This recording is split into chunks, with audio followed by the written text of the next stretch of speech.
I'm totally wearing these.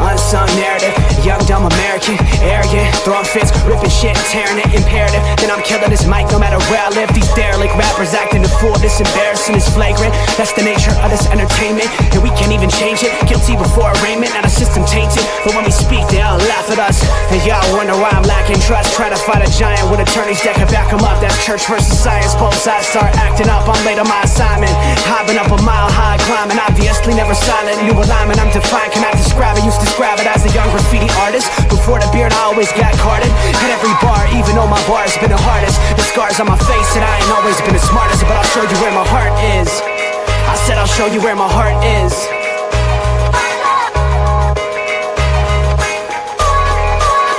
I can show you where my heart's at. See it on my sleeves, even if the beat stops my soul. Where'd Caleb go? Caleb's missing. The show started, Caleb. Let's go.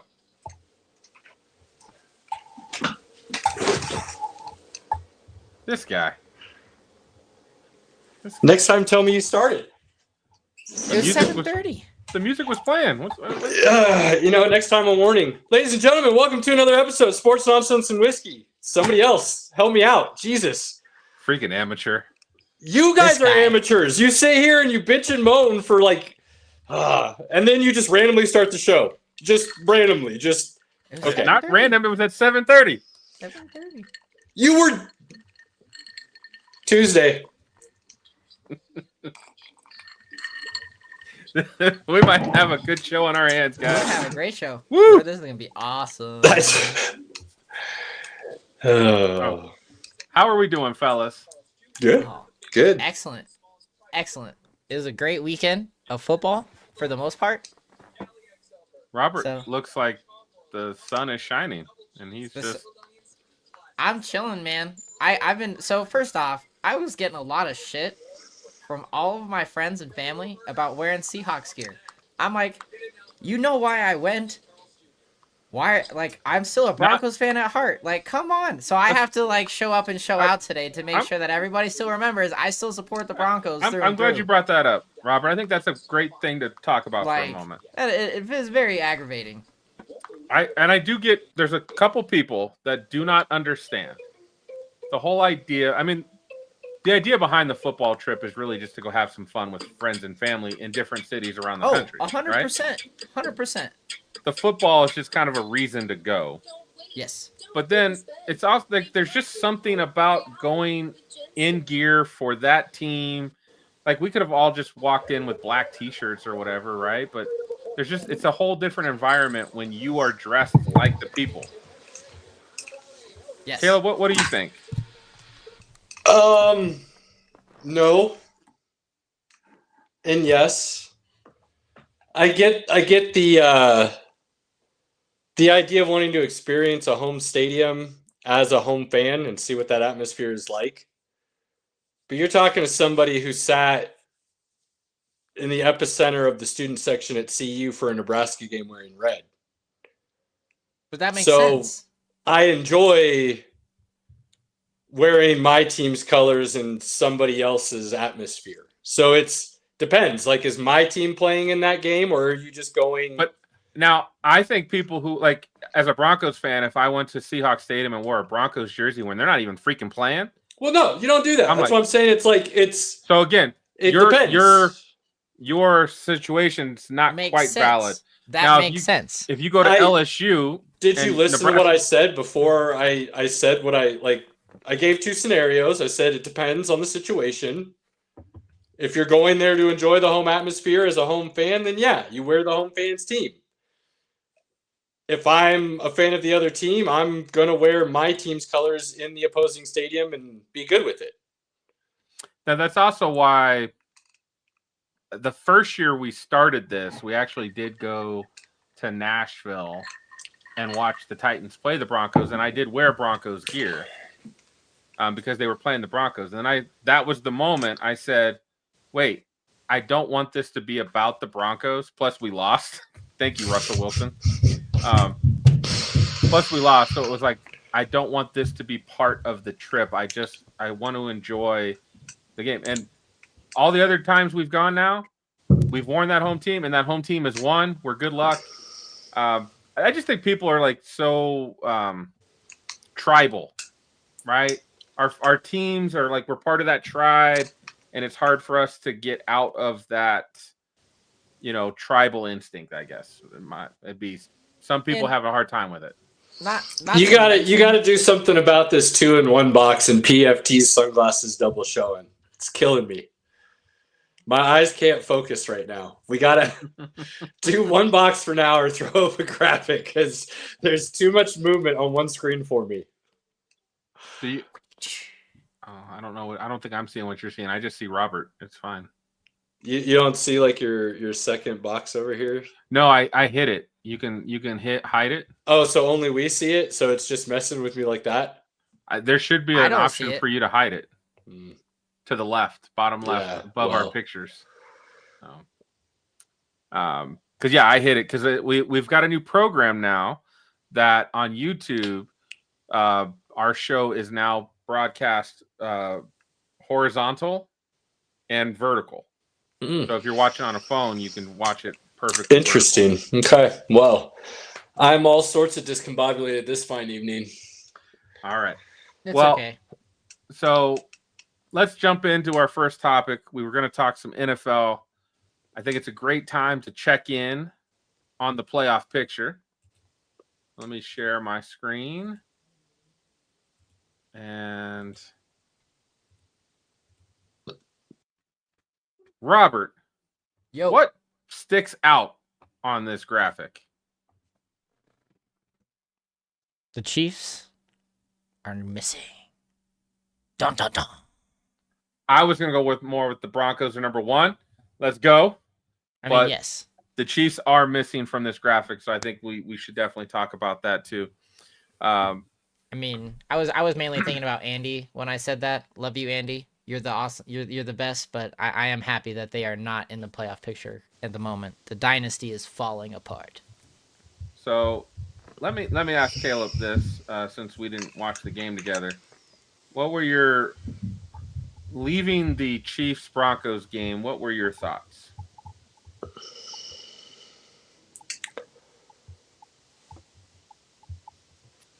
Surprised the Chiefs came out flat after a bye week. Notoriously, that is the opposite of what happens with Andy Reid and Patrick Mahomes. Not as surprised about the outcome with it being at home. That helps. Rashee Rice not showing up, given the fact that they basically gave him single coverage for the game to see if he would be the one that beat him. Surprising. They got to run the ball. But all things considered, I think the Broncos got a bit lucky and got the Chiefs on an off week. That offense has to get figured out with the Broncos. They can't, if they go against a team that plays 4 quarters, that as good as that defense is, it's hard to beat a good team if they play all 4 quarters. And right now, the Broncos are kind of getting lucky where teams are not playing a quarter or two, and it's playing into their favor really well. And part of that is the defense and putting the pressure that it does on the opposing offense's team. But part of it is just the other team doing them some favors because that offense is such that it's given the other team a lot of opportunities. And that defense is on the field a lot more than it should be, which is wild that it's still performing at the level it is given the amount of time it's on the field. So those, like we talked about last week, there's no great team in the NFL. There's a lot of really good teams, and all these teams have their flaws. And I'd argue the Chiefs and Broncos are a half dozen the other as far as who's better at this current moment in time. And correct me if I'm wrong, but currently the Broncos have punted the most in the NFL. Is that right? Have what? The Broncos have punted the most in It's the craziest stat. I believe the Broncos are the only team in history to currently be a 1 seed and punt and have punted the most of any team in the league. It's Yeah! never happened. It's wild. And that, Rare again, stats, love it. can you win a whole season that way? Yeah, you absolutely can. There is plenty of history in the NFL that says a great defense and an awful offense can still win Super Bowls. Like, people want to say what they want, and they're like, you can't live and die by that. It'll eventually catch up to you. Maybe, or maybe you just go win a Super Bowl and then your team's really bad the following year because you don't have the same magic. Like, there's a lot of examples of that in history of NFL football. So, okay. So I'm going to agree with a lot of what you said, Caleb, and that doesn't happen very often. I will say one thing. Coming out of the Chiefs game, I was a little more encouraged that the Broncos did score on like 4 of their last 5 drives. They just didn't score touchdowns, and that's against some teams. You're going to have to score touchdowns. I'd also say the Chiefs were a pretty good defense overall. They're not amazing like they've been in the past, but they're pretty good. Spags knows what he's doing. Bo Nix made some big boy throws in that game. He did. There were a couple, but again, he's kind of this guy right now who doesn't play the first 3 quarters and only plays the fourth quarter. That's a dangerous game. And in some things, it's the offense as a whole. Sean Payton's play calling, some of those dumbass screens, holding penalty that puts us behind the sticks, not being able to run the ball effectively, or guys dropping the ball. You say not being able to run the ball effectively. I would say it's not having a commitment to the run game, which I think is a very big difference.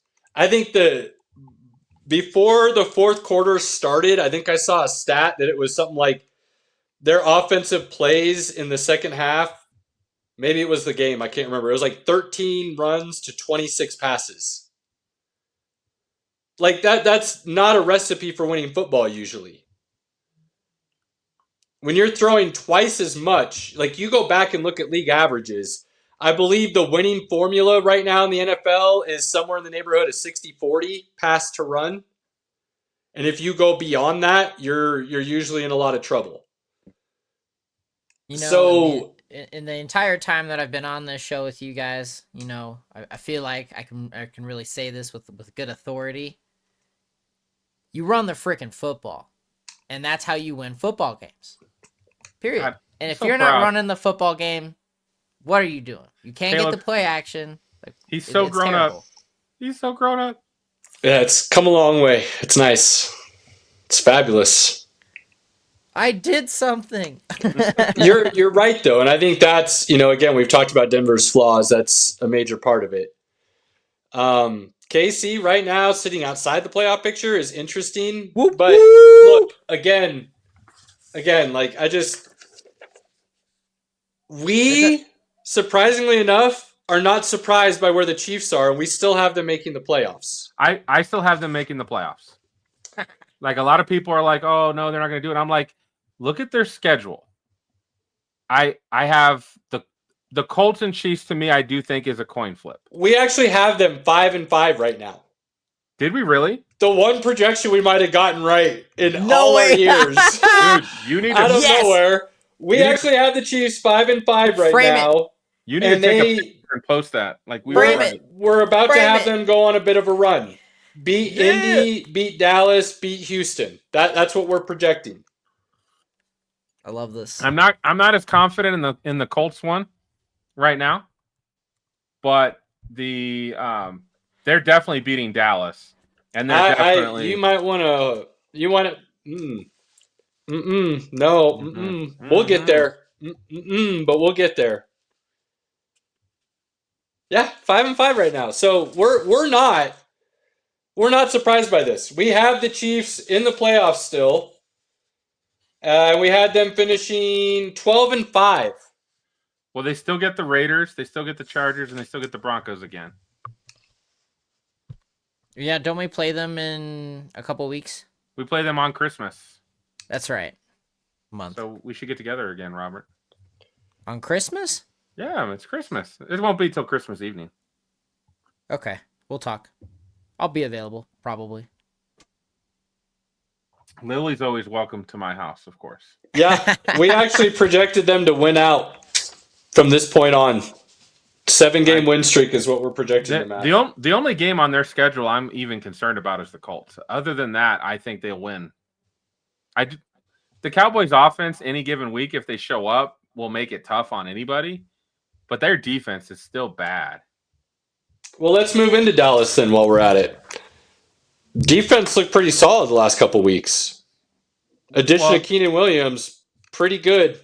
They looked good against the Raiders, but the Raiders have Brock Bowers, and that's about it. Well, I'd argue they don't even have Brock Bowers. I mean, he was still making plays last night. You put up a bunch of empty stats, as you always like to talk about, then does it even matter? Well, again, the Raiders' defense could not stop the Cowboys' offense. They've got Ashton Genty. They don't have Ashton Genty because they don't have a run. They can't run the ball at all. And they've got Max Crosby. So again, I'll go back to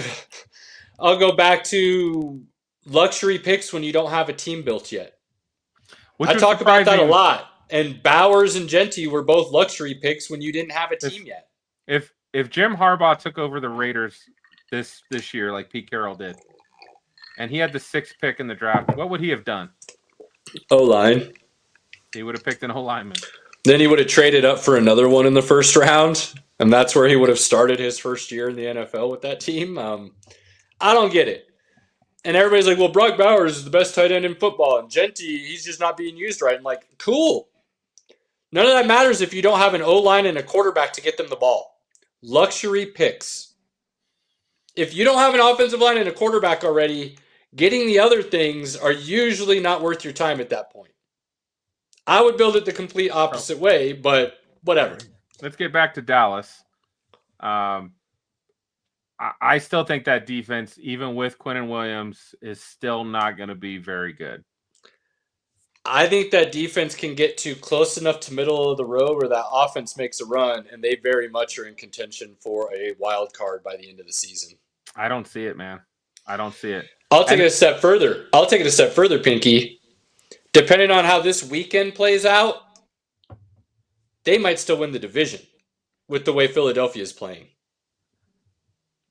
Not a chance, bro. Why not? If Dallas wins this weekend, it's a game. It's a game difference. It's 3 games. Philly's division. 8-2, bro. In the division. No. Philly is 8-2. The Cowboys are 4-5-1. I know, but in the division, it will be a game. Their record is still 3. If Dallas wins, the Philly's still up 3 games. So, Dallas is not going to catch up in the division. That's not happening. I bet you'd be surprised. Philly is 8-2. So? Philly is not losing. You act like Philly's been dominating everybody this year. No, they have not. Even last night or Sunday on their win against the Lions, that offense has got issues. It's not good. The fact that they kept throwing to A.J. Brown and nothing to Devontae Smith, nothing to Dallas Goedert. Saquon was not great against the Lions defense that I think we would say is middle of the road, right? I think they're middle of the road. They scored 16 points. Detroit turned the ball over to them 5 times on 4th downs. They scored 16 points. I don't have a lot of faith in the Philly offense.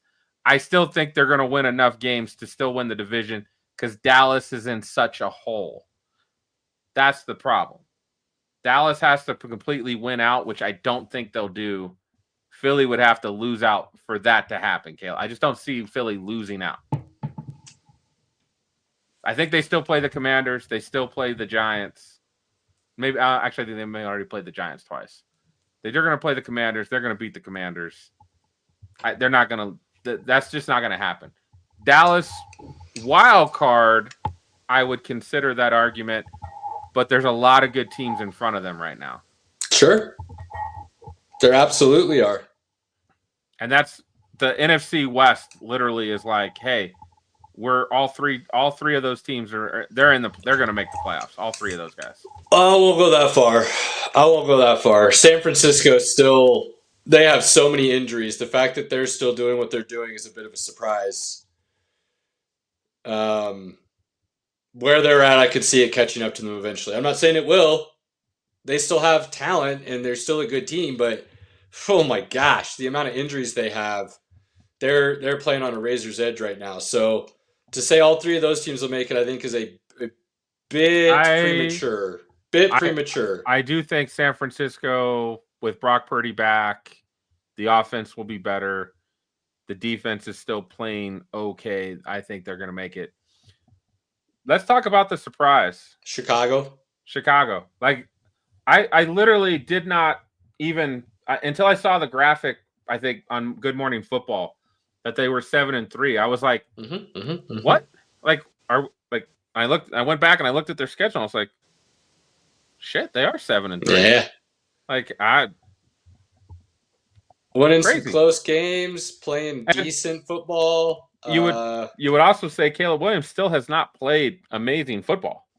I would say he hasn't put a whole game together yet. Inconsistent, but he's put quarters together, drives together.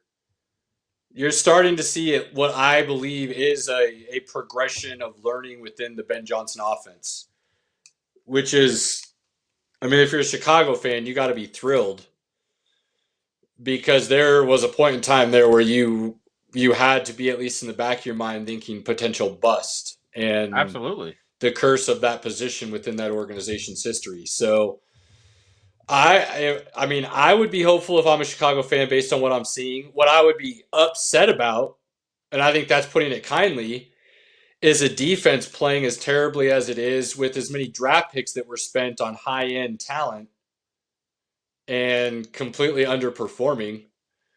I think that GM, as I've said plenty of times before, should have been let go. Has no business running that organization still. The Bears defense does get turnovers, though. They haven't been amazing, but they have gotten a lot of turnovers. Unless it's something you've done year in, year out, like you've said before, you can't rely on it. And that's not something this isn't Peanut Tillman. So good. He's so good. Robert just left. He was like, "Oh, I gotta check on my salmon." Chicago, that's a surprise. I'm back. Sorry. Man, the Buccaneers better watch out. I don't know if the Panthers will overtake them, but Panthers are 6-5, man. It's close. I mean, we said they play scrappy football and they might be more competitive than people would give them credit for. When I was talking about them potentially being a dark horse to win the division, though, I expected their quarterback to be playing better at this point in time. And he has not progressed like I would have hoped to have seen, to the point where, if I'm being honest, if I get the opportunity to grab a solid quarterback, either in free agency or via the draft, I would not hesitate to dump my toes back in that water at this point in time. Now, I say that, and a lot of times I think organizations pull the plug too fast on some of these guys. But what I said a couple weeks ago, I am now changing my belief in the shorter quarterbacks. And with the way the lines are set up and the way timing is and windows and being able to combine those two together to optimize your offense's abilities, you just physically can't do it when you can't see over anybody in front of you. And then to have to rely on those perfect windows to open up in order to throw a perfect ball that requires perfect timing on a route, it doesn't happen. And so you then have to be supremely talented.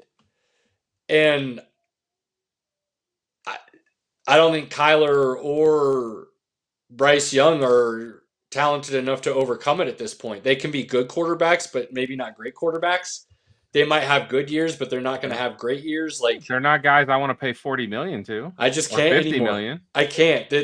I tried. I had my beliefs, but if I'm being honest with myself, and I'm continuously watching the tape, they forced themselves to start with a crutch. And then when that crutch gets multiplied by poor offensive line play or wide receivers out or what other ever ailments might be going on the offensive side of the ball, it's hard to overcome things when you're going from crutches to wheelchairs to bedridden. You know what I mean?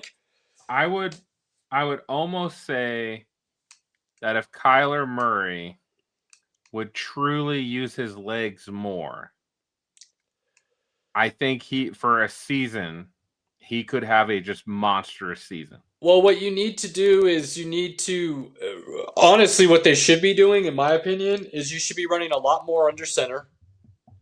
And it should be a lot more heavy on the run game and bootleg, play action, because those are going to get the natural windows open. Those are going to give you naturally good visible throws on timing when you run that type of offense. Instead, they keep doing this weird thing where they're like, hey, we're either going to do a shotgun where you stand back there and just throw the ball, but you can't see over anybody in front of you, or we're going to run this option read zone kind of thing, which also puts you at a disadvantage because if you go to fake pitch and then drop back, you're even closer to the line of scrimmage. And guys are coming at you now already again. So unless you're, honestly, to me, that old John Elway, Shanahan, Jake Plummer style, that would be the optimum offense to be running for somebody of that stature. Doug Flutie, really, back in the day. But that was my first Broncos jersey, was Jake Plummer. You look back on Doug Flutie, and he didn't have a lot of success in the NFL. And I think it's probably, as I'm thinking about it more, probably that exact reason.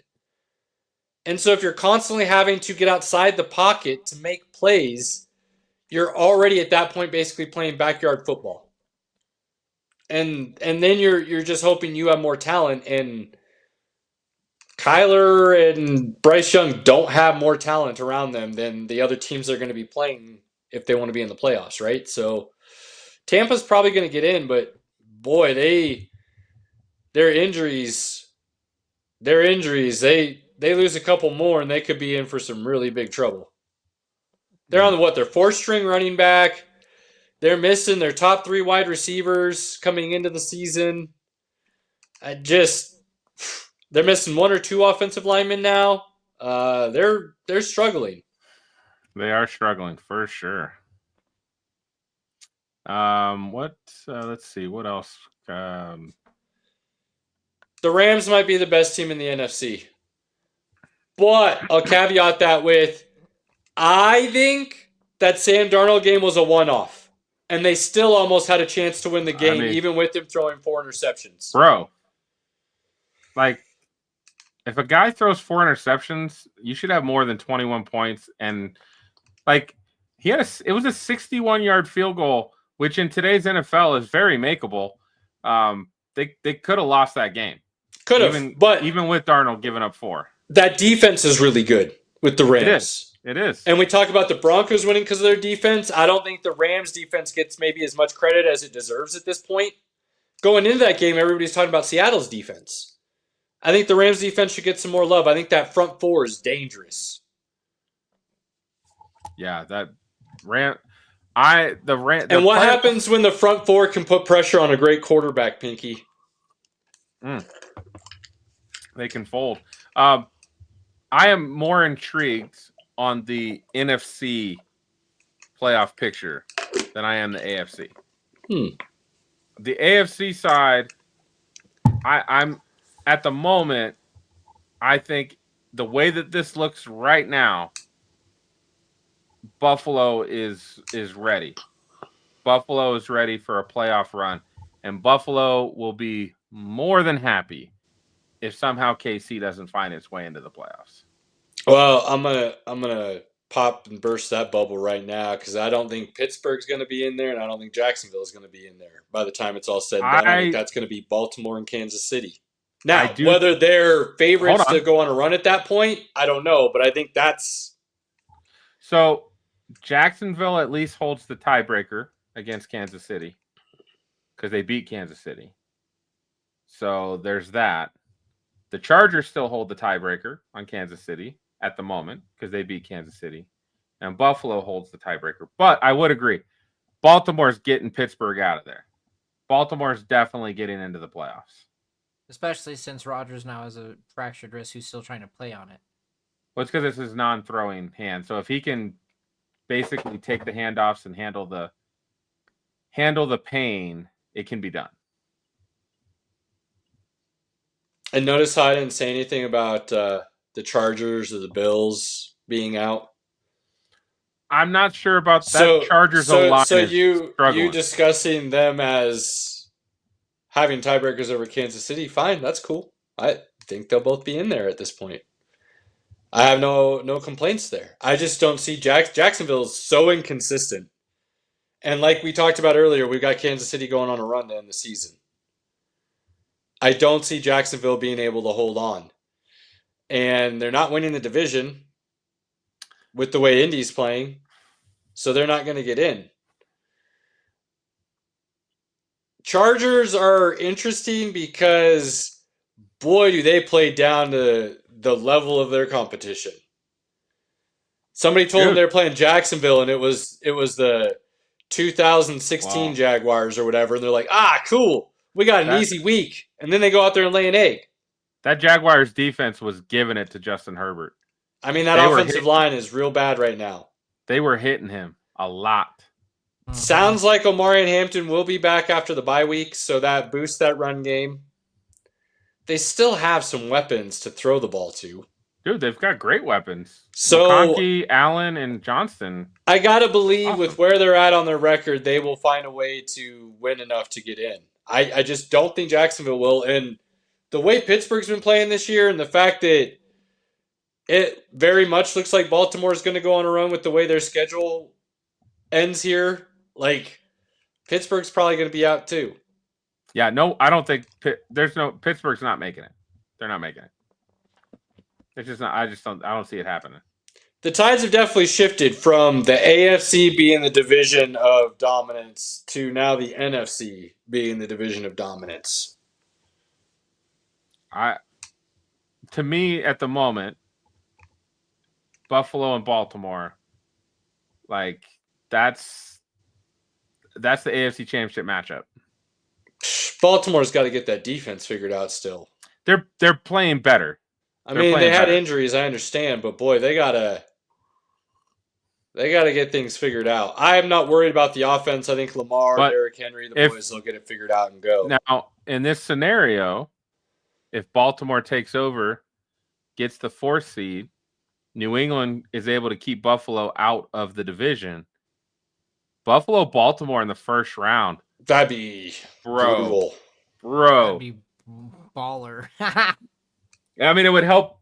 It would help any team that is hoping to make the Super Bowl in the AFC, because I think I could make a case for Denver. I think I can make a case for Indy. I think I can make a case for the Patriots. I'm going to tell you right now, if it ends this way, everybody's thrilled that they don't have to go to Buffalo or Baltimore at all. Right. For not even one game. I think if people are being honest with themselves, they would be a little bit nervous about a Mike Vrabel team in New England. That would be a little bit nerve-wracking.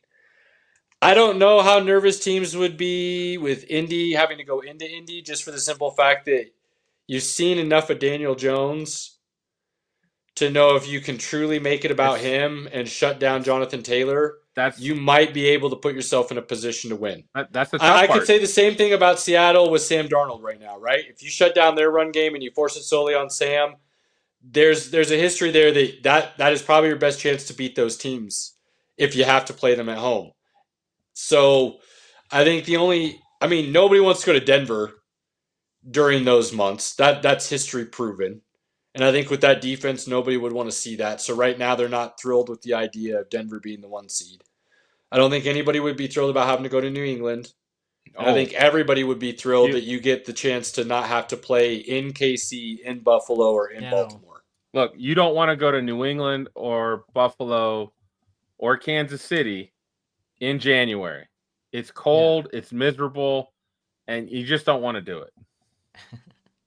And right now, Typically, Denver has great weather in January. Facts. He's not wrong. February and March are usually the really bad months. So he's not wrong. So We're yeah, still waiting on our first round of snow, people. Like, come on now. I think if you're in the AFC and you're looking to get in the playoffs right now, even if you're on the outside looking in, I think you're thrilled with the way things are lining up right now because you're like, you would have told me at the beginning of the season, this is our opportunity and this is the path we have to take. This is best case scenario. I mean, Done. for coming back to the Chiefs have to beat Indy. They have to beat Indy. I won't go that far. But I think you're 5-5 right now. You got to go at least 5-2 to finish the season to hope to get in with a wild card. Now, in so your you could scenario, lose to Indy and one more of those divisional games. Either it's Denver or the Chargers, and I think you could still get in at 10-7. But anything past that, I think there's no way. I mean, the hope. Robert, do me a favor. Can you pull up Jacksonville's schedule? Why, I got you. Oh, Caleb's got it. Perfect. Yeah, he's got it right in front of him. What's Jacksonville's remaining schedule? Because I think that's who if the Chiefs lose to the Colts, they need the Jacksonville Jaguars to lay a couple games. Now, I do know the Jags play the Broncos. Oof. This actually looks pretty good for the Jags. They play Arizona, Tennessee, Indy, the Jets, Denver, Indy, Tennessee. So they're going 4. I'd give them at least 3, right? Tennessee, New York, Tennessee. Yeah, they're winning all 3 of those. So what if they lose both against Indy and Denver? They go 3-3. They're 9-8. They're 9-8. So the Chiefs have to finish 10-7 because if they finish 9-8, Jacksonville's got the tiebreaker. And I still think Jacksonville could technically steal one of those Indy games. It's a division game. Weird things happen. You know how that goes. Now, the Chiefs' remaining schedule, though, I think we said it was Colts, Raiders, Chargers, Broncos, Dallas. Colts, Dallas, Houston, Chargers, Tennessee, Denver, Vegas. Houston is the game that I'm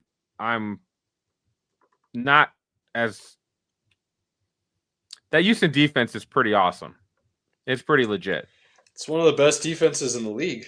It really is. So, but I wouldn't be worried about that offense. And if they can stick with Denver's defense, they'll be fine with Houston's in my mind. So I think that offense is on the verge of really breaking out again. I think they're starting to find their legs again. Travis Kelce is starting to look pretty good again because they've got things on the outside around him, which allows him to kind of improvise in the middle of that field again.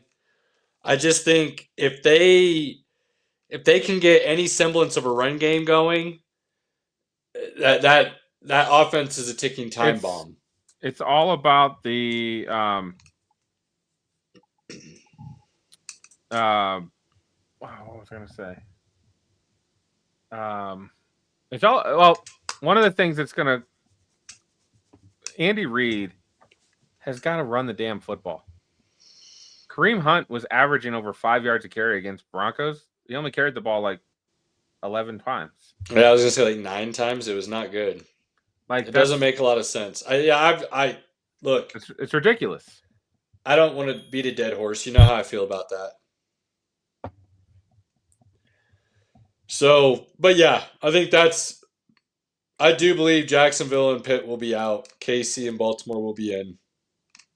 Would it surprise me if that's how it finished? No, it wouldn't. Would the NFC surprise me if it finished that way? No, it wouldn't. But there's a team on there right now on the NFC side that I find very hard to believe they're going to miss the playoffs. So then who comes off? I mean, the team I've got coming out is Green Bay. Okay. They don't play consistent. They just don't. That's why I have more faith in San Francisco finding their way to 3 more wins than I do Green Bay. I mean, I don't necessarily hate that, Pinky. I really don't. I mean, they tied the Cowboys, for God's sakes. Do you see history repeating itself with Green Bay? As in, what do you mean? Just anything that might stick out to you right now with what their current flaws and issues might be, and Their defense really isn't that great. They're there's a lady at work. She's awesome. She can talk ball.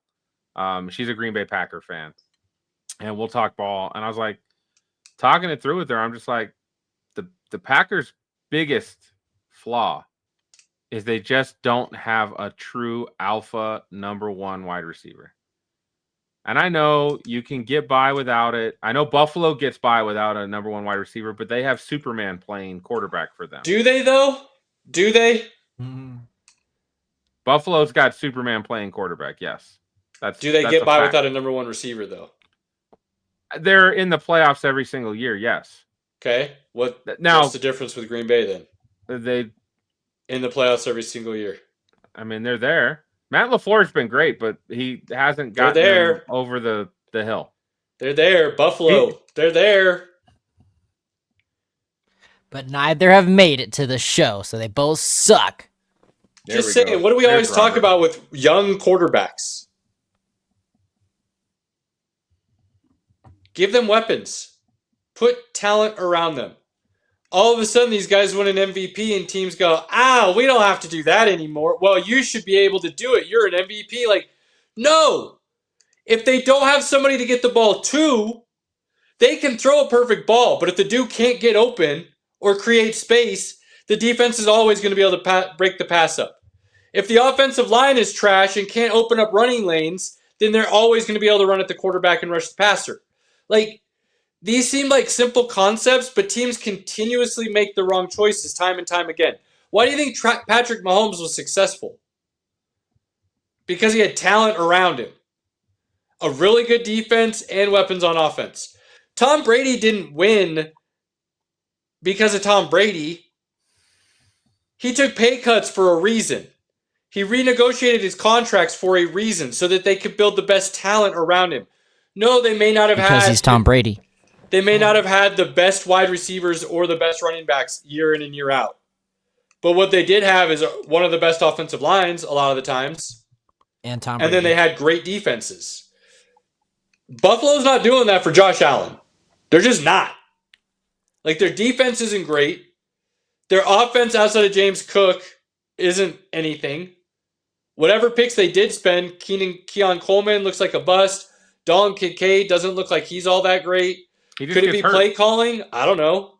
Yeah, I know he's hurt, but he hadn't been doing much before that. But you said play calling's great because you said Joe Brady's awesome. I didn't say play calling's great. I said I like Joe Brady. I do think he's a good offensive play caller. I don't know, though, I'm saying, what is the issue? I don't believe it's the OC. I don't believe it's the play calling. But I can't sit here and say it's not on the table of possibilities of what's wrong. They're arguably the most inconsistent team in the NFL right now. They could go hang 40 one week and 6 the next. And do it looking really good and really bad. So I don't know, man. I don't know. But what has Baltimore done? They learned that if you want to get past Patrick Mahomes, you give your quarterback weapons. So what have they done?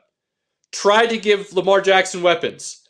They may not have necessarily drafted the right weapons per se. Time will tell. But they still went and put weapons around him. Mark Andrews was argued as one of the best, if not the best, tight end in the league for a couple years. They put some speedsters on the outside. They got the best running back in the league, maybe, by some accounts. So they at least tried to do the things needed. They just had some really bad luck. Buffalo has had some really bad luck. But you could argue that bad luck was self-inflicted. Whereas I would argue Baltimore's really bad luck is just bad luck. Like, it just found them and they can't get rid of it. Zay Flowers fumbling, goal line, in the end zone multiple times, like things of that nature, not good. Or Derrick how Henry about fumbling when just he never does, not good. not? How about just not running the football in the playoffs the last couple of years? Not great. Buffalo, though, you've got decisions being made by the head coach that you lose to KC when you shouldn't have a couple different times. Like, your GM says they don't need to go out and try to get a weapon for their quarterback.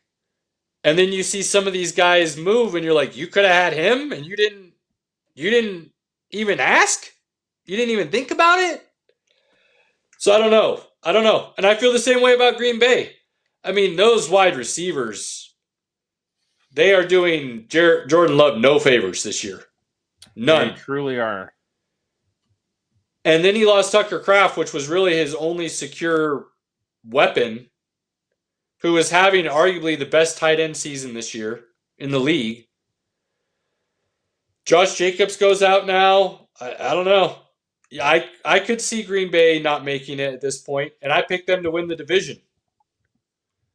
So, I mean, but you're sitting here telling me Detroit's not going to make the playoffs? Would that surprise me? No. It's Detroit. Well, I mean, I talked about reasons why I think you should be a little bit suspect of them going into the season. And I think we're seeing it very much so on the offensive side of the ball right now. Absolutely. But telling me Detroit's not going to make it, and this would be the final lineup, I think I might be a bit surprised.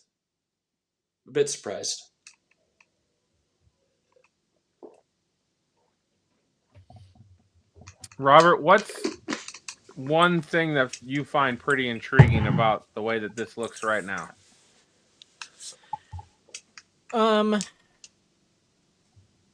To be quite honest, like, this is gonna sound kind of stupid, but it's fresh blood.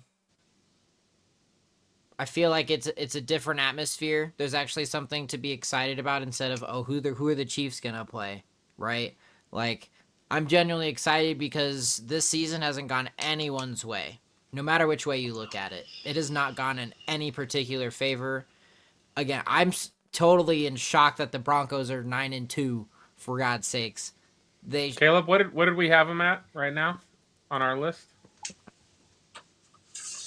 Well, right now, the way you two went homer to start this, you're looking pretty good. I will give you that. 2,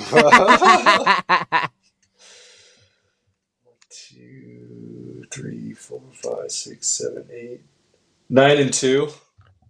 Yes.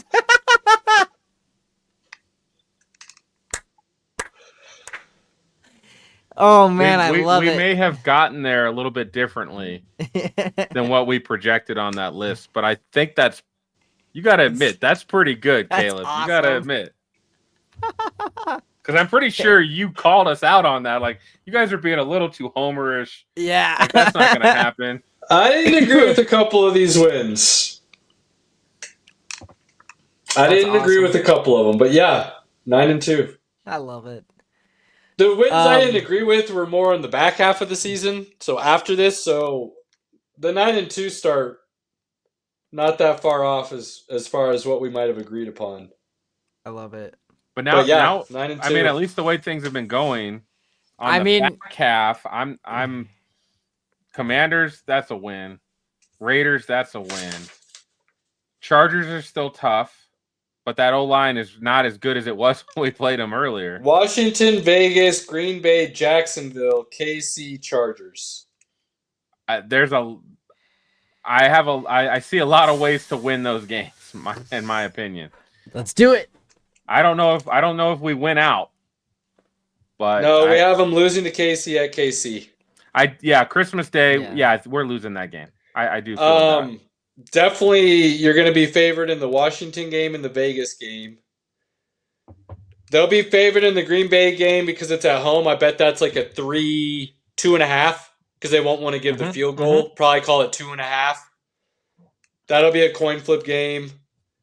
Jacksonville's at home. You should be favored there. Then at KC, and then Chargers are at home. And if the Chargers' offensive line's still what it is, I think they'll be favored in every game to end the season.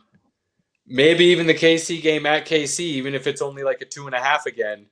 Yeah. Depending on what those records. If KC wins, like we're projecting them to, they win out up to that game, I would say KC gets the 2.5 at home. But either way, it's going to be a coin flip there too. Oh, I think KC will win that game on Christmas. Yeah, we all think that. I'm just saying the spreads aren't going to be anything tremendous there. No. Even if you think the Broncos might lose in a game or two there. So, based on what they've done up to this point of the season, they're very much in contention to continue that 1 seed. What's New England at? Let's just look real quick.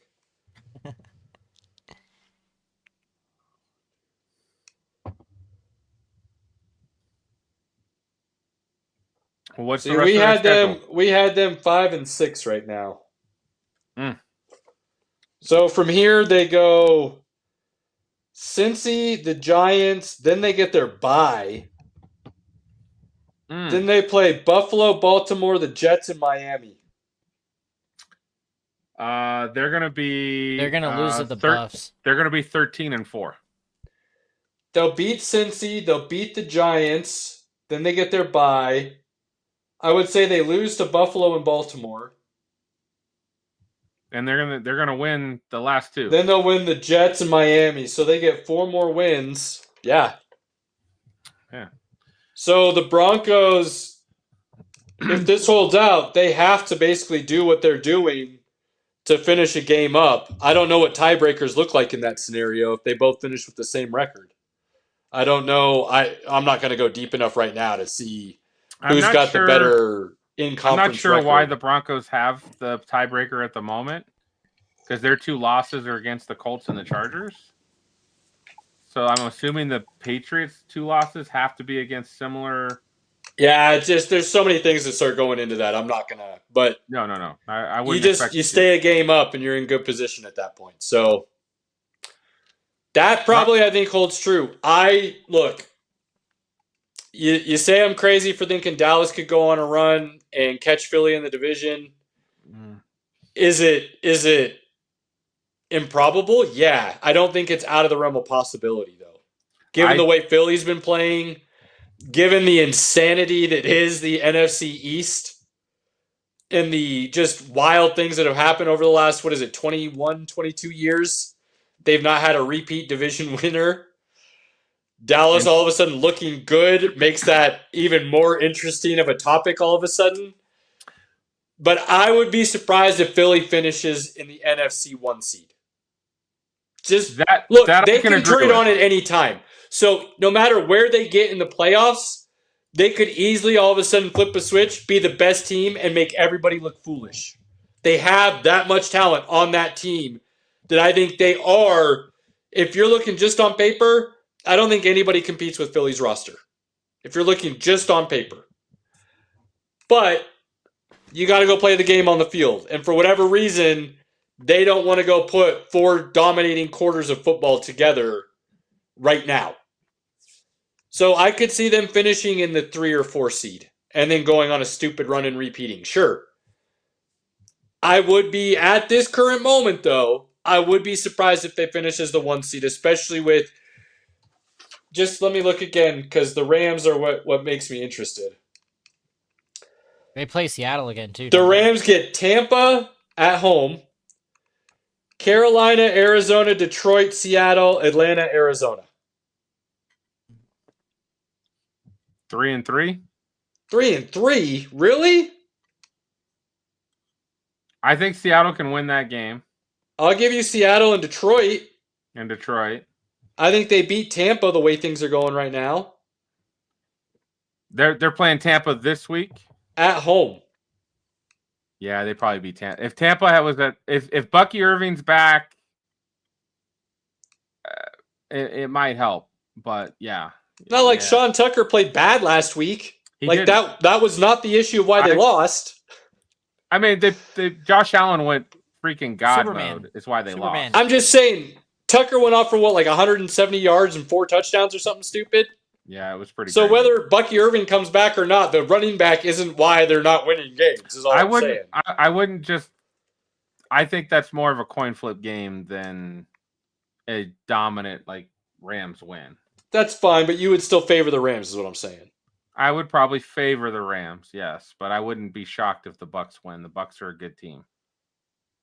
Now, Philly has to finish.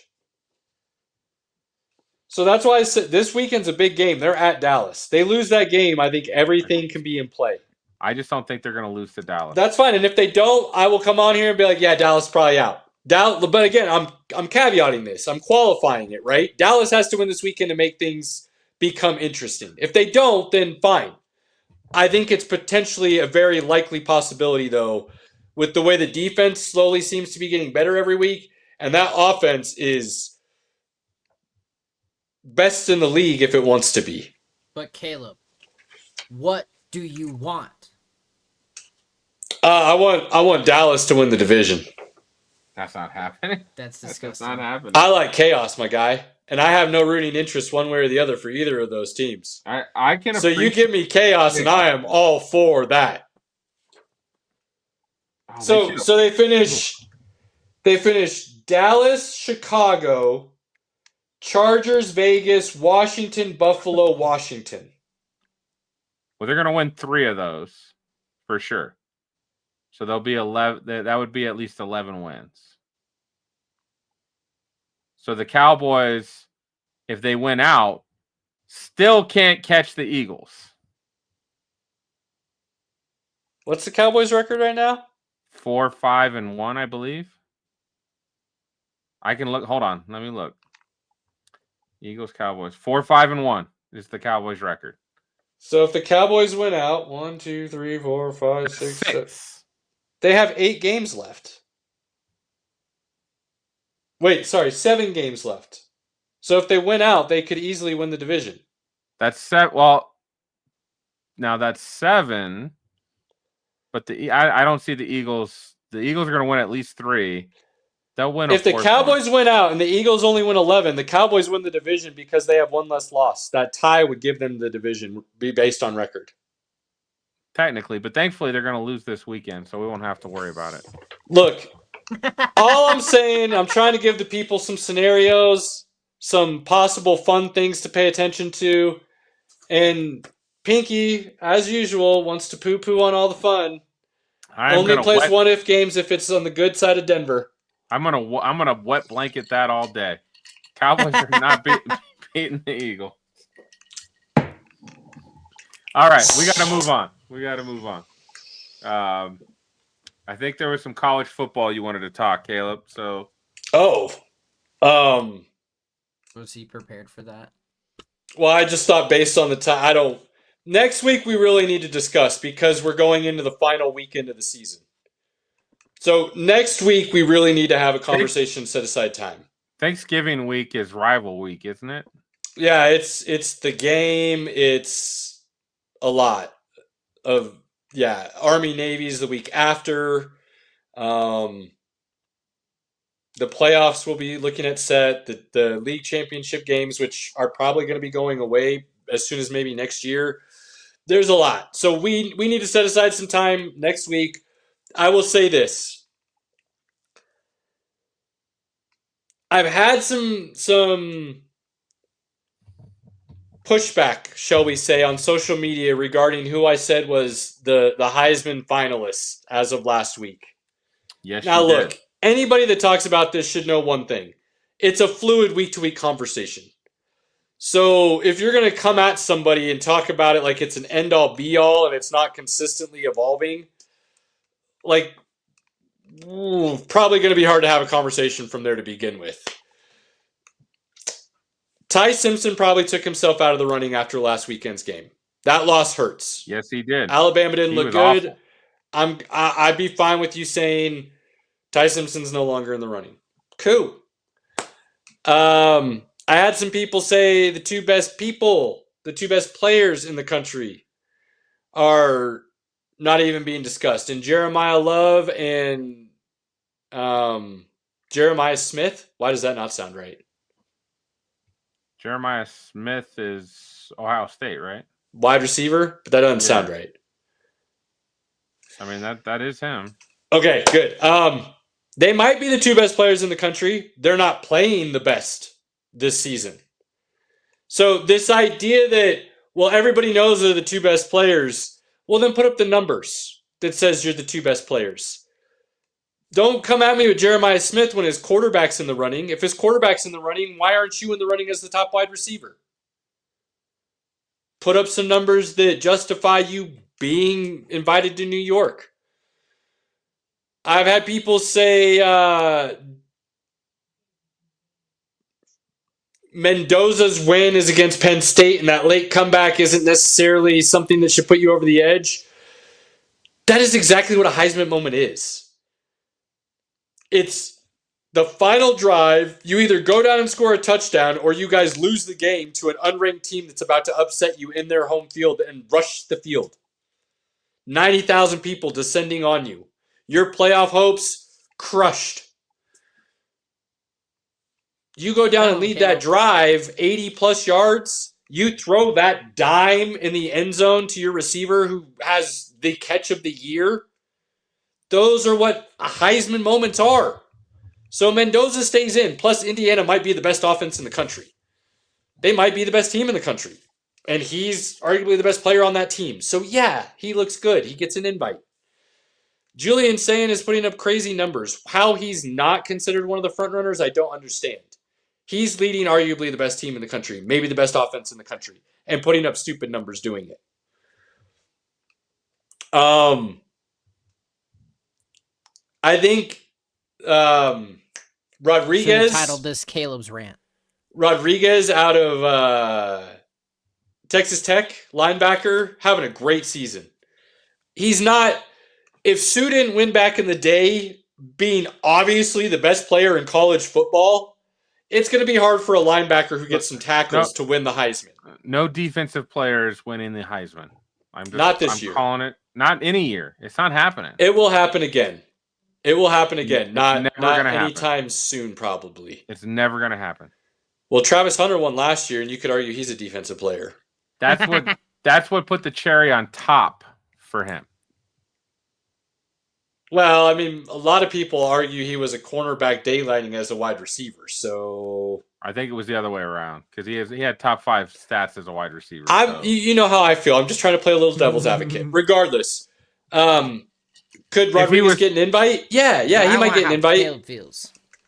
I think the other one that has brought himself into the conversation after this weekend and kind of gave himself a Heisman moment, I think there's two guys that are now.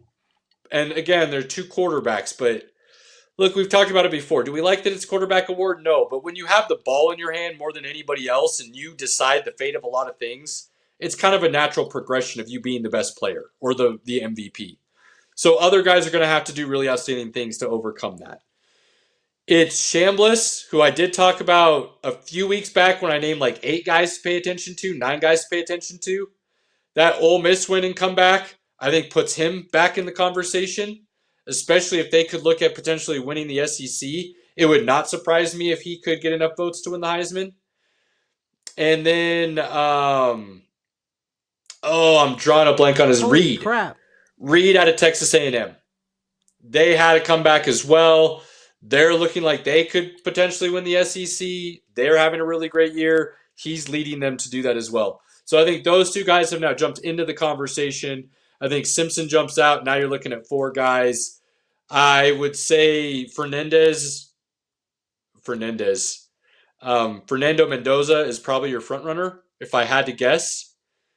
But I would say those 4 guys, and yeah, they're quarterbacks, but I think those are the guys who are doing the most for their teams at this current moment. My moment of the day today at work was I actually had a guy ask me, what college did I go to? And my response was, does it matter? And he was like, well, it doesn't as long as you say not Ohio State. And I was like, not Ohio. I was like, I don't care about Ohio State. I don't care about Michigan. I didn't even see where he was from. I was like, I don't care about Michigan. And he was like, oh. And I was like, I don't care about any Big Ten teams. I'm in Colorado. And he was just like, oh my God, that's awful. Hey. I would have said right then and there he's lying. He very much cares about Nebraska because he loves to hate them. Outside of that, though, you don't care about any Big Ten teams. I feel like I only love to hate them because of you, Caleb. Because of you. Oh, goodness. So Look, there's a lot going on with the playoffs, though. And we could definitely deep dive. We don't have the time right now. I think we should leave some time tomorrow or next week because it's going to matter at that point. Because then those next weekend games are truly going to decide fates. But I'd say probably the hottest topic right now is twofold. One, is the SEC as good as everybody thinks it is, or is it just preseason numbers next to their names that makes them look that good and gives these people validation? And then two, the great Miami Notre Dame debate that's raging right now and how that looks and where they're ranked in the current standings. So, yeah, man, there's a lot. There's NBA to discuss. Like, you know what happens if you give me an opportunity and a platform. All right, well, so don't. And then shut him down, Robert. Shut him down. All right. So breaking news. Actually, literal breaking news as of right now. Ooh, The smallest country in the world in the World Cup has now qualified for their first ever World Cup appearance, and that would be the country of Curacao. So they just got out of the group stage. They are the 40th team to qualify. Where is Curacao? That's in the Caribbean, sir. Okay. Okay. Are they? I can never remember. Curacao. Yeah, I know Curacao. Are they CONMEBOL or are they CONCACAF? They're CONCACAF. So they qualified within the group with the U.S. Mm-hmm. No shit. Nice. Yep. Well done, Curacao. Well done. So yeah, the tiny island nation is located in the Caribbean. Pinky has a population of 156,000 and a landmass of just 444 square kilometers. They surpassed Iceland's record when they qualified in 2018. It's smaller than Iceland. Yep. Oh, I need to go to Iceland. We all need to go to Iceland, but dude, that's when you put that into perspective, that's pretty wild because Iceland really is like one city. Yeah. So again, breaking news, they just qualified, so that's super exciting. Also big news today, we had Austria and Scotland both qualify, which they haven't been to a World Cup since 1998, since I was 2. So just to kind of put that in perspective for you both, just to make you, so that's super cool. I'm really excited for this World Cup. It's shaping up to be great. I mean, this is one of the biggest ever with 48 total teams. We still got 8 more qualifiers to get in, but we're getting close. December 5th, gentlemen, is when we find out who's playing who. That'll be taking place at the Kennedy Center. Oh, we will have a conversation then. Yes, so be ready for that. World Cup news is coming at you fast and furious, ladies and gentlemen. It will be here before we know it. Caleb, you and I are going to have a great time. Pinky, you're going to be along for the ride, sir. It's going to be a good time. Let's rock.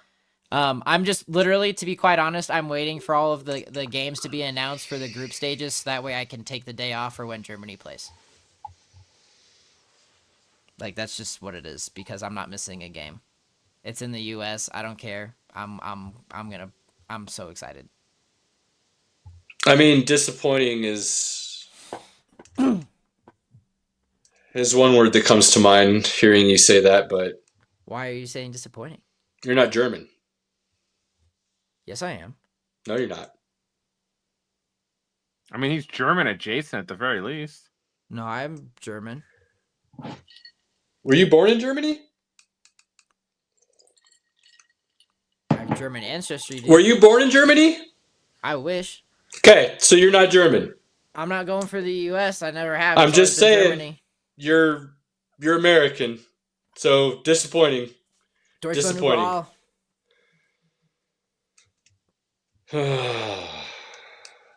And I've lived there, so I also get that too. So I was a citizen and I work for the German nation, so I pay German taxes. You have a dual passport? German taxes? You have a dual passport? Do you have a dual passport? I wish, but no. So then you weren't a citizen. So again, not German. Go pay German taxes. Yeah, that's what happens when you work somewhere else. Just like NBA and MLB players have to pay Canadian and American taxes when they play for certain teams. It doesn't make you a citizen, my guy. Disappointing. Germany all the time. Disappointing. What do we have in the An world of American that would root nonsense? for Moving Germany on. if they played in the finals of the World Cup. That's what you're looking at, ladies and gentlemen. Oh, even if the Germans were playing the U.S. in the World Cup, which will never I'll happen. root but for I'll root for Germany. That's so gross from both of you. Yes! Thank you, But Piggy. I lived there for 7 years, so I don't care. You lived in America for 37. and their soccer team normally sucks. And they're And not so making the one time they would have an opportunity to be good and do something, you're both going to root for the other team? That's gross. they're not making the final, so I don't have to worry about that decision. All I said was if the scenario presented itself, you're both looking at the wrong side. It's disgusting. It's Germany. not going to happen, so it doesn't matter. Germany. Absolutely disgusting. Germany. Deutschland, let's go. Yep. Yeah, people should just turn us off right now and never come back. I mean, they might. Don't say that. They might. Oh. All right. I'm sorry, F1? guy. I try. I really do try to But I make hate sure we make good decisions and we do the right thing and we bring you things that make you happy. But I hate the these Olympics two too. have a tendency to go out of their way to start the show without telling me and root for Germany. Man, I can't do anything else about it. I mean, you're wearing a UNC shirt, so like, that's really all I gotta say. So nonsense. So real quick, just want to give a quick shout out for, again, we pride ourselves on spending time with friends, family, and all those things. It was great to get to celebrate and watch my niece perform in her first ever cheer competition. She's loving it. I definitely do not miss the competitive atmosphere of young children. Oh my gosh. It's chaos and insane and so much glitter everywhere. But I'm a cheer uncle. I'm excited for her. She's loving it. So great time for that. For other nonsense things, Caleb, you brought it up in our group chat. We got to take a moment here. I just can't. This guy's got like a whole new personality with this look tonight, and I'm just vibing with it. Like I just can't. I can't let it go unmentioned. Like we need to discuss. Like there's just a whole different Johnny vibe Bravo, coming bro. from this man right now. Like we just need to recognize. Like hey, I had to continue. represent. Sorry, I was getting called out, so I had to pull out. Apologies. No, you're I good. didn't mean to interrupt, but I couldn't. Like the vibe was just. It was strong at that moment. I appreciate it. Sorry. Continue. So, as you mentioned in our group chat earlier this week, Caleb, in less than a month now, so December 17th, we will have our next show that we will be watching week to week together, which will be Fallout Season 2. We all love Season 1. We thought it was one of the best things that Prime's put out. It's great TV, great video game. Not just one of the best things Prime's put out. I think it is, at least for me, it's one of the best things that TV has put out in a long time. It was up pretty there damn good for me. That's a fair statement. Really damn good. I'll get on that train. And I never played the video games, so neither did solid. I've got no backstory whatsoever. I just thought they told a really awesome story. I'm excited to see Macaulay Culkin in this. I think he's going to be great.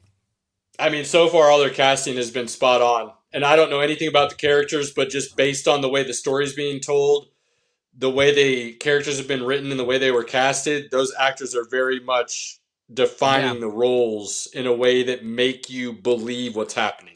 I love Walter Goggins. Oh, Walter dude. Goggins is fantastic. Oh my! I mean, I've been big fan of his since Justified. Yes. So Boyd Crowder is another one of my favorite shows. I loved him in Vice Principals. I loved him in Tomb Raider, actually. I thought he was great. Tomb Raider was good. He was fantastic in Django. He's just good, man. I like him a lot. His Walmart commercials are hilarious too. So yeah.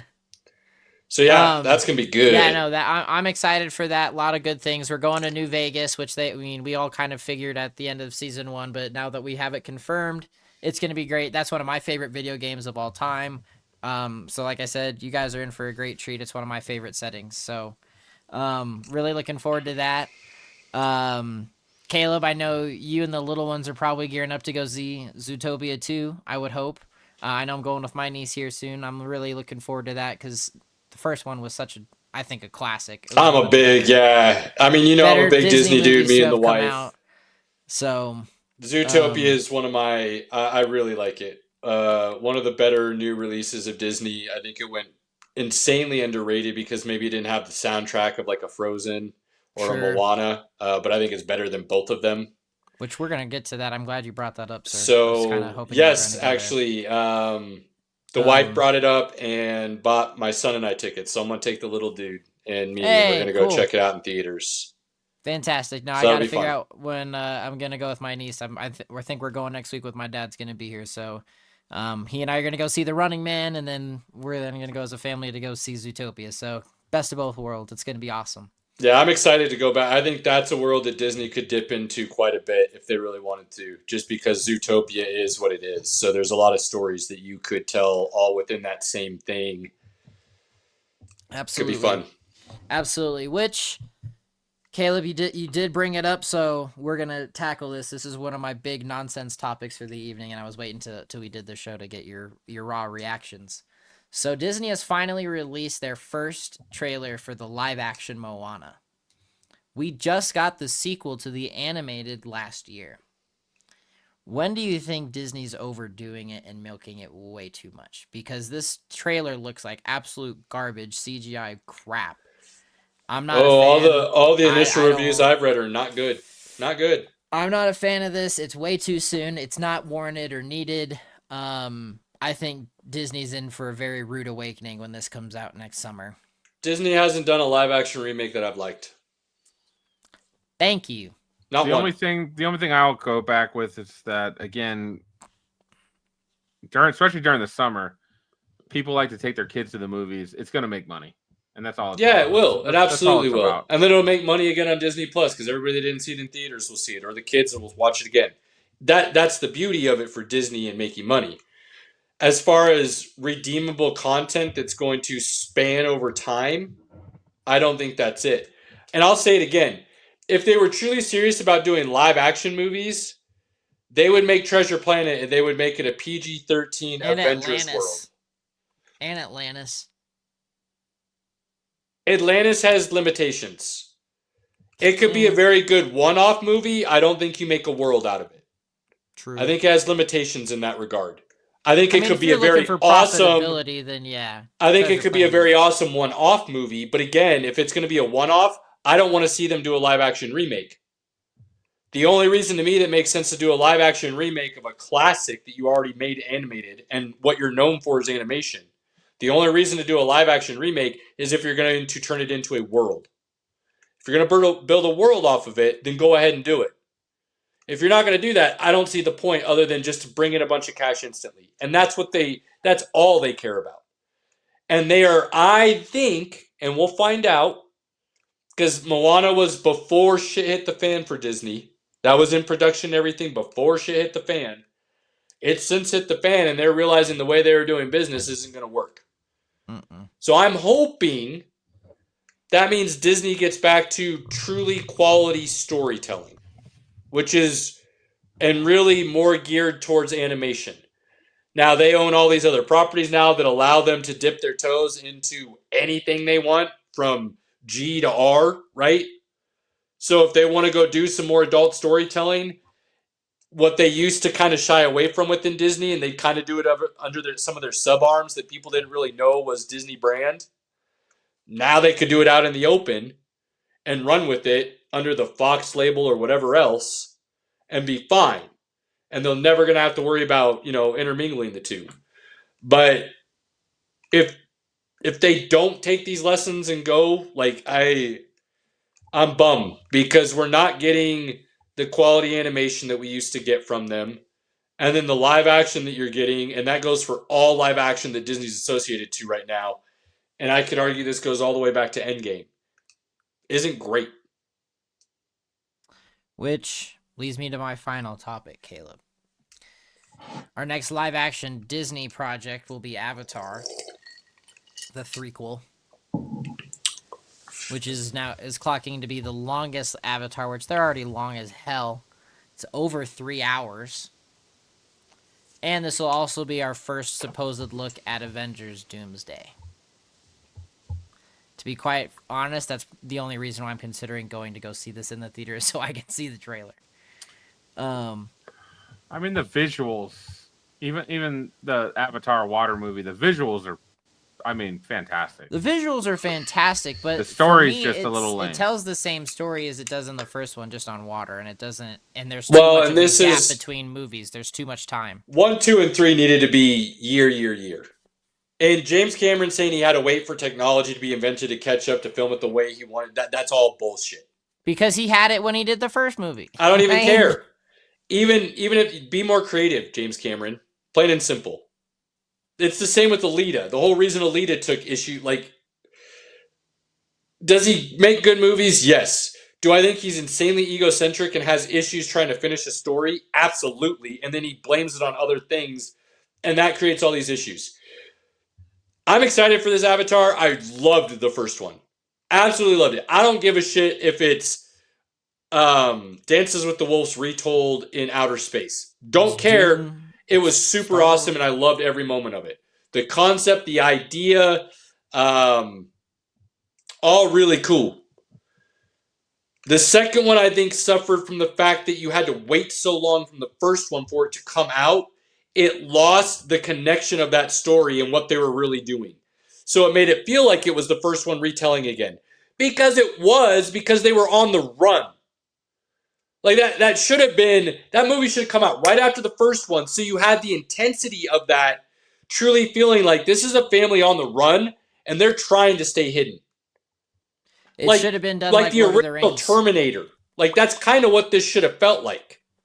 Like, life and death, we're on the run, we're trying to hide, we're trying not to draw attention to anything anymore, and then, look, this is just who we are, and we have to do this. And then the third one could have come out, and it would have started to change the direction of the story, which it sounds like it's going to do. And so then you would have felt and understood why everything was doing what it was. And then 4 and 5 would have been awesome. He's waited so long, I don't have that connection to these anymore that I think it's going to lose a lot of how great that story could have been. I totally agree with you, Caleb. It should have been done like Lord of the Rings, so it should have been back to back to back. Filmed it all at the same time, and then, yep absolutely. I mean, that's honestly, that's how I also feel about Stranger Things, and that's coming out in a couple of weeks or next week as well. It shouldn't have taken 10 years to get 5 seasons of one show. Never even watched it. It's insane. We shouldn't have taken over 10 years to get here with Avatar. You lose that connection. You lose that, the vulnerability, if you will, of the story of, I want to know what happens next. The suspense. It's gone. Now you're like, wait a minute. What happened? What did I miss? Who's this person and why do I care? Again, Avatar's not a short movie, so it's not like, oh, hey, let me just put this on real quick to watch before the new one comes out. Like, you got to carve out time, like, if you're ever going to sit down and watch these movies again. We'll see. I'm still going to put my butt in a seat probably in a theater to watch it because I can't miss anything because I've got an addiction. What can I say? You're such a movie whore. The first step to admitting you have a problem is coming from the guy that owns the street corner. Wow. Damn. I'm just saying, Pinky's got that pass, and there's times where he's like, yeah, I went and saw this movie. I was like, you spent money on that movie? He's like, well, no, I mean, I had the pass, so I kind of I had to use it. I get free movie tickets too. It's the only thing out, so I went to the movies. I'm like, oh, okay, yeah, that makes sense. Heck yeah, man. So, but Pinky, you see everything. Almost. It's been a little while. I haven't seen a movie in a while because every time I want to go see a movie, Robert's like, let's go see it, and then he goes with like all of his nerd buddies instead of me. So. Oh, that's sad. Hey, I told you to figure out a Badlands time, and we haven't done it. You can't keep blowing off Dad. You can't. Robert, you know better. To be fair, I did make the choice not to go to Badlands. It was the right choice. It was the right choice. That's why I said, let's figure out a time when we're back to go. It just hasn't happened. All right. I got two questions for Robert to finish these last couple of minutes. Oh boy. I'm gonna One keep I know drinking. we've kind of talked about, but it does seem to be picking up a little bit of steam, and I'm curious as to thoughts and what you might have been hearing. And then the other one is to see how you feel about what you saw and if you're coming around to the inevitability of what is to come.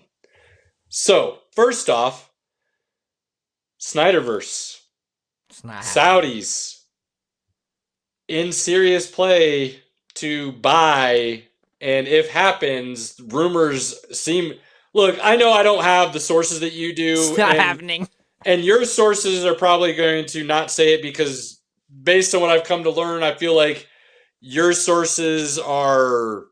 I don't want to say bias, but maybe not in the same circles that these stories would be coming from per se. But it does sound like, at least at the very least, the Saudis buying is becoming more realistic. And if that happens, I think there then could be a legit question as to what's going to get shaken up. Would that be a fair statement? I mean, yes, it's plausible, sure, because I mean, if the Saudis do buy it, then we're talking about a really big shakeup in the TV market anyway. So that's going to be a big shock to the system to start. Secondly, it's a very minute chance. Reason being is the Snyderverse is dead. It is not coming back. All the internet Snyder fucking wannabes want this to happen so bad. It's done. It is never going to come back. As much as we all want this story to happen, it won't. Just like how we're never going to get David Ayer's cut of Suicide Squad. It will not happen. There will not be a warring DC verse between like who's going to perform better, because that'll just tear everything apart. We'll be back to where we were when. Now, I Marvel was brought this sold up off. to you last time, and I still think it would make a ton of money and be really awesome to see because it's within the comics. You basically let Snyder run his universe as Elseworld, and you allowed Gunn to continue with the standard timeline, if you will. And wouldn't that satisfy every single possible DC fan, basically, and give everybody something that they'd like, and everybody would be making money? Like, I don't see why that would be a fail. Because then, but that's the problem, is that everybody will have everything to hate for everything. Everyone will be wasted on the characters. It'll be overdone. Everyone will be like, what's happening here? What's happening there? Why do I care about this? Why do I care about that? But if because they know people they're like very you distinct and me, in that sense, as original timeline, Elseworld timeline, wouldn't that would be the whole point? You'd get the ability. People already hate or love now. Why would that be any different? because it'll just give them all the more reason to hate on everything. It's not going to be love or hate. It'll just be hate on it all. So it's like, well, this did better than this, and this is why, and this did better. It's just going to become a topic for war. There's not going to be anything of, okay, this is a debate about, okay, this is where we're at in the universes now. I mean, that doesn't sound any different than where we're at now to me, but in my opinion, we're progressing further in the universes than we have before. We're getting brand new characters. We're getting brand new stories. We're getting things that we haven't gotten told before. Not just in an animation scale, but also in live action. yeah, and that's but also I mean, said maybe for it's both, me, but I feel like the fan base for DC is more divided than ever. I would actually say the opposite. I think DC is becoming more united with what's been happening recently than where Marvel's at. Marvel's becoming more divided on what to do. I would say Marvel's not in a great place compared to where they were, but man, the more it goes, the more I feel like it's 50-50 on whether or not you like Superman. Again, but that's also the beauty of a lot of DC, right? There's been at least 6 Supermen maybe 7 by my count now, right? So there's a lot of debate, but each Superman has a different era and a different story that was told. Because you've got Smallville, right? But then you also have Superman and Lois, which was, has pretty much been written off entirely. You have Brandon Routh, Superman Returns, who gets spoken about every so often, which I personally thought was a very good Superman movie. But that's also gets a shit on I opinion. found that movie pretty boring. So, but I also loved Kevin Spacey. I loved how he was as Lex. I loved the emotional intensity of Superman coming back and Lois isn't his girl anymore, and him having to prove himself in other ways and have something else to stand, fight for in that case. Because Superman's been gone, right? So it's how is he still going to impact the world and provide this beacon of hope? But you have Man of Steel, which took Superman in a very different direction, and this is why Superman doesn't kill. He commits his first kill on screen. I mean, I think I'm more okay with the Superman making the kill based on the scenario in which it was told than I am completely changing his parents' message and story to him of why he is who he is. But that's also been something that's been told in the comics, though. What? That's also... Oh, so there's been, in some comic lines, there's been some stories where Krypton sent out Superman, and he was going to take over the planet. And because of his but I mean, that's not he's standard. There's been some it's comics not standard, where but there's Superman's killed. the comic lines. There's been some comics where he's killed. So, but that's always his last resort. Well, and that was his last resort in that scenario. But it's never a catalyst, which is what Zack Snyder did. It made it his reasoning, this is why he doesn't do this. And I don't agree with that. What do you mean? Superman never kills. From day one, Superman doesn't kill. Period. But Snyder went to the length of Superman killed, and now because he's experienced that loss and that power, he doesn't want to exert that ever again, which is why he won't kill, or his goal is not to kill. Okay. I don't agree with that. Superman doesn't kill. Okay, but at least he tried to do something maybe slightly unique, but then give you a reason for why Superman doesn't kill. But what he did doesn't change the core principles of the character, in my opinion. What Gunn did does, very much so. I disagree with that. Because still at the end, it's Superman still has the same core principles, and but not for the same core reasons, which changes the character. I think that's the difference. It's part of his Superman upbringing. killing. I'm just saying the way I see it. Superman killing the way Zack Snyder did it doesn't change the core of the character. The way James Gunn did it, I can see that as changing the core of the character. I mean, Zack Snyder makes Superman a murderer, and Superman's not a murderer. I wouldn't say that.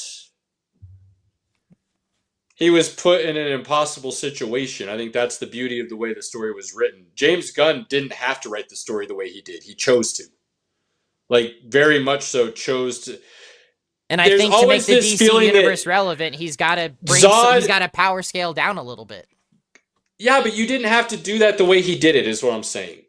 He made a very purposeful decision on making Superman human and not Kryptonian.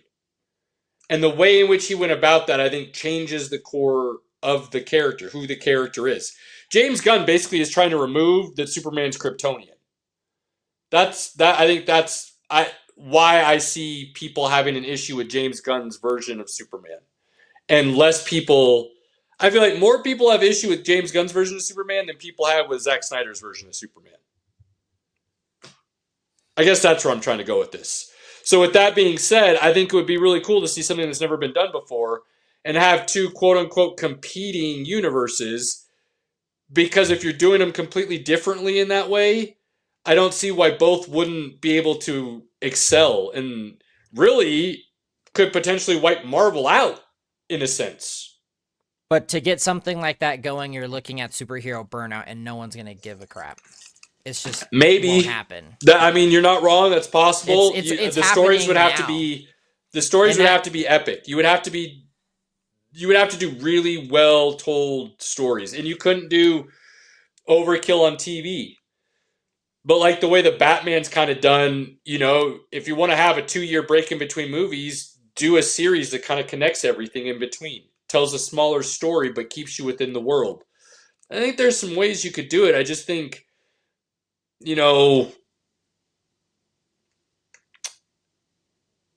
things get in the way of a truly great creative process, and it ruins the art for the fans. I don't disagree, and that's why I don't think a competing universe could ever happen, because it's just too much oversaturation, and burnout will happen to be too. Well, I mean, we're already there, my guy. Again, that's what I'm saying. I mean, last thought, it's just, and we'll do it quick. What did you think about the first trailer for Toy Story 5?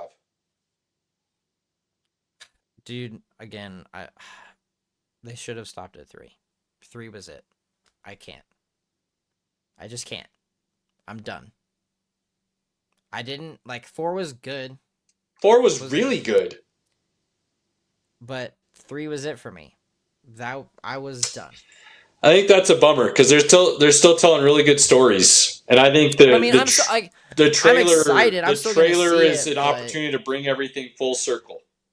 They brought everything full circle at the end of 3. He moved on. He grew up. The toy started a new childhood. That's fine. No, see, you think everything came full circle because Andy was done.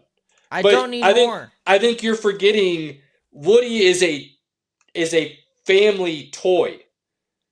It wasn't bought for Andy. Andy inherited the toy. So Woody's had a life before Andy. So I think this idea that the story had to begin and end with Andy, I think is where people are missing. This isn't about Andy. This is about the toys. This is a story about their life. So with that in mind, I like the fact that we're still getting to see a progression of where they go and where they could end up. Let me put it this way, Caleb. The way that I see the way that Toy Story 3 ended is the way how Return of the King ended for me.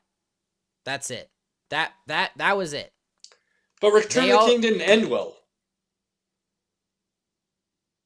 What are you talking about? That was a great ending. For as great as it was, I was not very happy with the ending, because they left out a whole part that I was expecting to be able to see. They cut out the entire war. I'm not talking about that. I'm talking the final credits of the movie, right? Frodo leaves, Gandalf leaves, everybody's going on the ship, the other hobbits stay behind.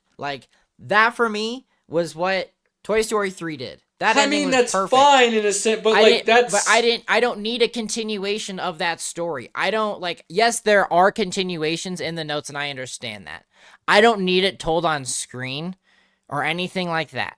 A book or something is just fine. I understand where you're coming from. I do. And I don't hate that thought process, because in a sense, yes, you could have ended after 3. It would have been a perfect little trilogy done and over. I get that. I'm not mad at that. But Return of the King, I think, there's so not many a bad other analogy, but that was the ending because that was the ending. The book was written, you're done. Toy Story doesn't necessarily have an ending. Sure. So they have the ability to... I've always thought of it as the Toy Story. I always was hoping for a prequel before Andy to see where the family got the toy, how long it's been in the family. I always thought that would be fun to get. I'm still hoping it happens. In the Toy Story, I guess. I mean, I would rather see a Bug's Life sequel. I'm down with that too. There's so many other Pixar movies that I would rather see done than getting another freaking Toy Story movie. I love the Toy Story universe. I think they've done a really good job telling the stories and keeping it open. But that's my final thought. Toy Story should have ended with 3. Quentin Tarantino also agrees with me. There is an interview. I will send you that interview. It's fantastic. Tarantino's not exactly the best person to talk about as far as finales and finite endings to things. You're getting Pinky a little... Pinky can get riled up all he wants. Pinky's like, wait a minute. Hold on now. We don't have time. I'm just saying the man has this thought that everything should be very much like that's it. There's no outside of that. And that's because that's his way of thinking. I always decided I was only going to do 9. I'm doing 9 and I'm done. That's it. I've told all the stories I want to. Bullshit you have. But that's how you feel? Cool. Do your 9 and get out. But I think that very much influences his take on very many things within the industry. He's not a big fan of comic book movies either. And I think his reasoning is kind of silly.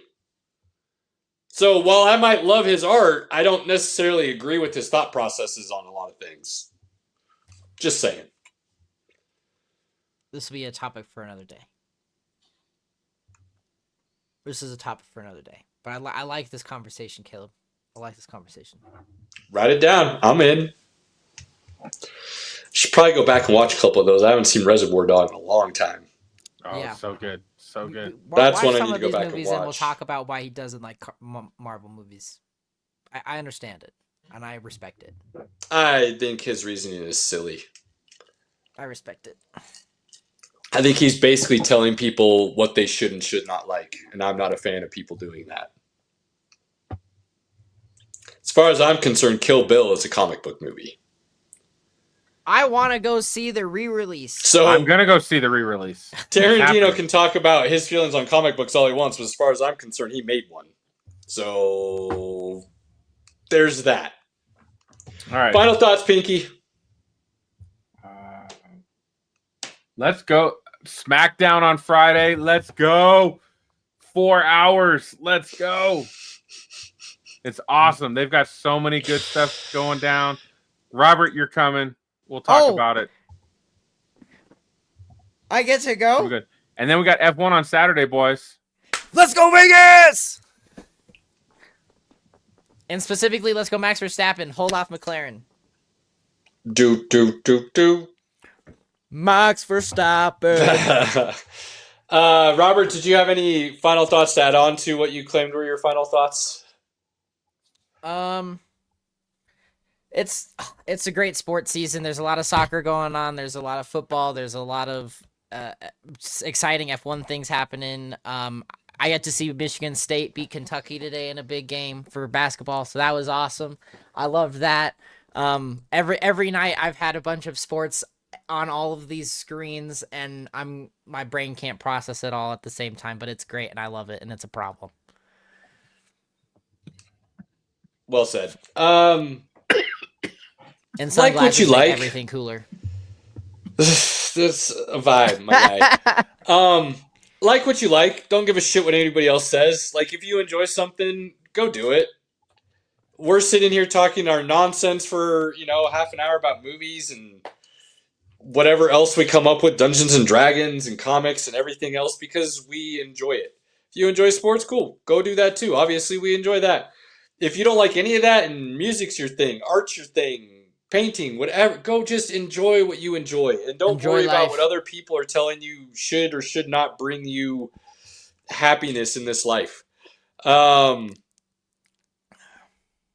being said, take those times that you have the opportunity to spend with your inner circle, family, loved one, friends.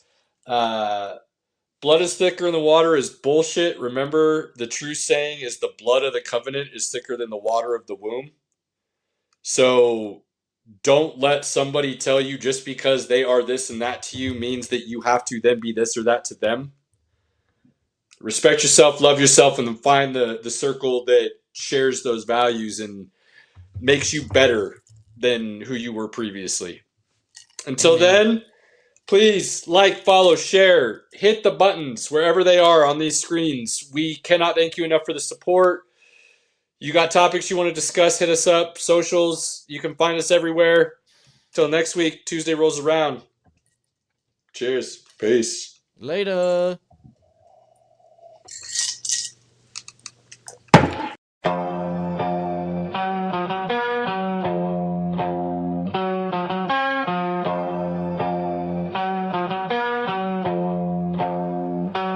It Pinky in the building, reppin' orange and blue. Broncos country, yeah, you know how we do.